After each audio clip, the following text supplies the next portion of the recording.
గురూపదేశ రత్నమాల. అహంకారం యొక్క పాపం. గర్వం అత్యంత దుష్టమైన నరకవాసం.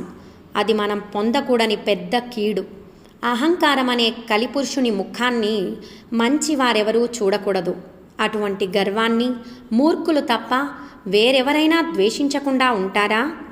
మహాత్ముల సన్నిధిలో సామాన్యులు యోగులలాగా ఆసనం వేసుకొని నిటారుగా కూర్చుని ఆత్మనిష్ట అంటే ఏమిటో తెలియకపోవటం చేత ఆవలింతలతో గురకబెడుతూ నిద్రపోతారు. అది వారి చెడ్డ అలవాటు, వారి అహంకార దోషమే. వివరణ: ఇలాంటి సంఘటనలు శ్రీరమణుల సన్నిధిలో జరిగాయి. జీవన్ముక్తుల సన్నిధికి వచ్చే భక్తుల దోషాలను ఈ పద్యభావంలో చెప్పారు. ముక్తుల సాన్నిధ్యం అతి దుర్లభం, ఎంతో అరుదు. అందుచేత అజ్ఞానం అనే నిద్రని పోగొట్టుకునే ఆ సన్నిధిలో ఆవలింతలు గురకతో కూడిన నిద్ర చేయతగని పనులని ఉపదేశం.